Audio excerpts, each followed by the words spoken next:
Heho Pop gengs.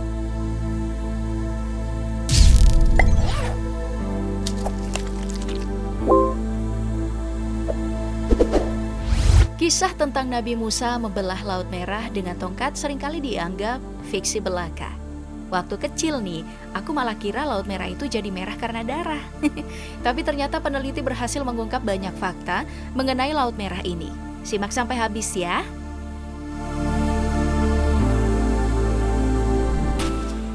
Laut Merah adalah teluk Samudra Hindia yang terletak di antara benua Afrika dan semenanjung Afrika dengan panjang mencapai 2.250 km dan lebar 355 km.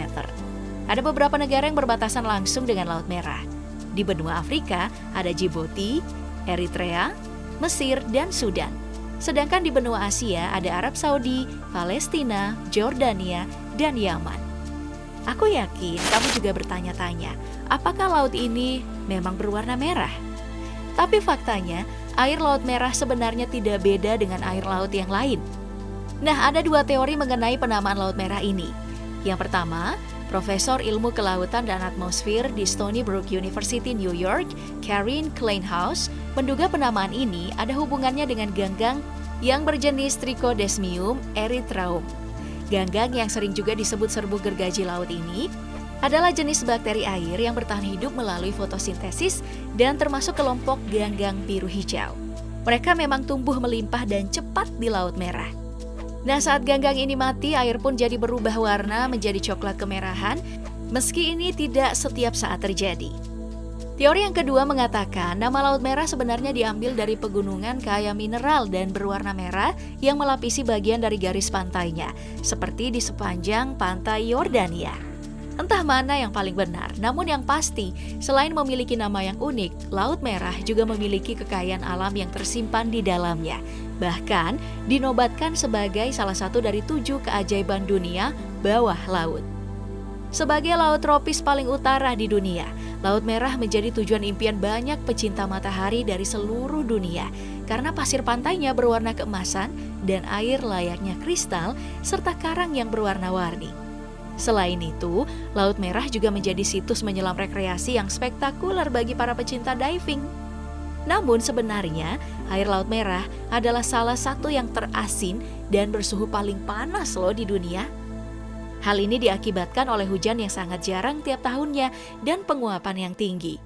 Kalaupun hujan turun, durasinya sangat singkat bersamaan dengan badai petir dan sesekali badai debu. Meski bersuhu tinggi, karang dan organisme di Laut Merah ternyata cenderung hidup sehat. Tercatat ada lebih dari 1.200 spesies ikan dan sekitar 10% diantaranya gak bisa ditemukan di tempat lain. Selain itu juga, ada lebih dari 1.000 spesies invertebrata dan 200 jenis karang lunak dan keras yang membentang di sepanjang garis pantai ini.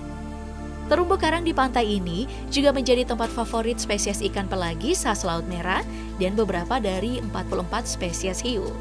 Banyak ilmuwan yang mengagumi kemampuan terumbu karang bertahan di laut yang panas ini. Soalnya, terumbu karang di tempat lain jika suhu berubah jadi hangat ternyata nih bisa stres dan akan mengusir ganggang penghasil energi serta kehilangan warnanya. Dan saat karang memutih dan mati, seluruh ekosistem pun bakal runtuh bersama mereka. Baru-baru ini bahkan ada penelitian menyebutkan bahwa selama 10 tahun terakhir, sekitar 14 terumbu karang dunia hilang akibat pemanasan global, polusi, dan perusakan habitat. Dan beberapa dekade mendatang, banyak ilmuwan yang memperkirakan 90% karang bisa binasa.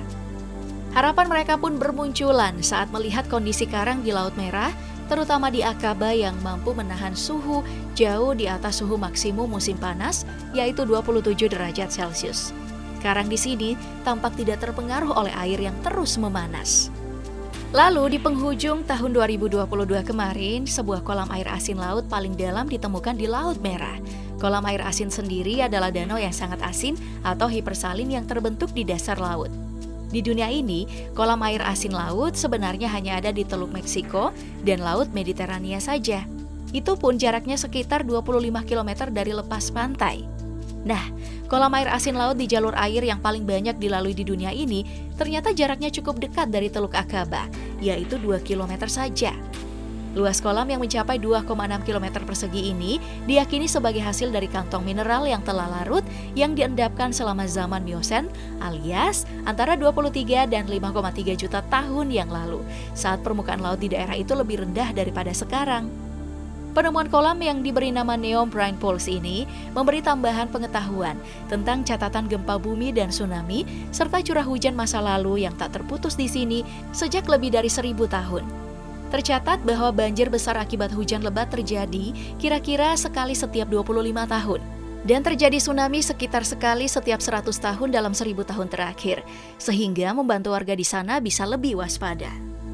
Nama Laut Merah beberapa kali disebut dalam Al-Quran, salah satunya dalam surah Al-Baqarah ayat 50 yang berbunyi, "Dan ingatlah, ketika kami belah laut untukmu, lalu kami selamatkan kamu dan kami tenggelamkan Firaun dan pengikut-pengikutnya, sedang kamu sendiri menyaksikan."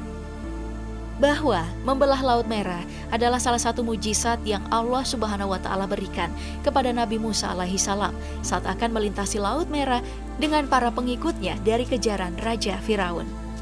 Kemudian Firaun bersama pasukannya pun tenggelam di Laut Merah. Begitu pula yang diceritakan dalam Alkitab, diceritakan dalam Keluaran 13 ayat 17 hingga 15 ayat 21, tentang kisah penyeberangan ajaib orang Israel di badan air yang oleh teks Ibrani disebut Yamsuf, kemudian diidentifikasi sebagai Laut Merah. Kisah itu adalah bagian dari pelarian bangsa Israel dari perbudakan di Mesir.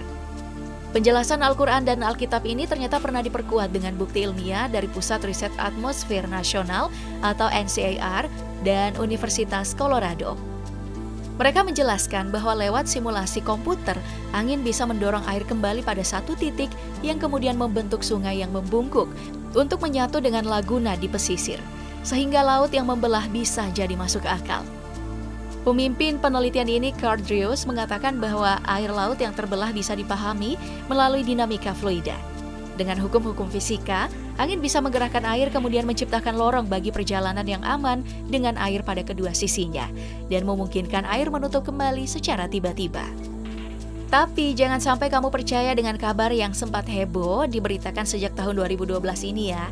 Kabar tentang klaim bahwa arkeolog menemukan serpihan kereta dan roda Firaun yang kini menjadi batu karang dan tulang kuda serta manusia di kedalaman Laut Merah. Sebab semua kabar itu adalah hoax, seperti yang dijelaskan oleh situs web pembongkar hoax, Snopes. Banyak pula yang menganggap foto ini adalah Laut Merah. Namun faktanya ini adalah Pantai Ponani yang berada di India.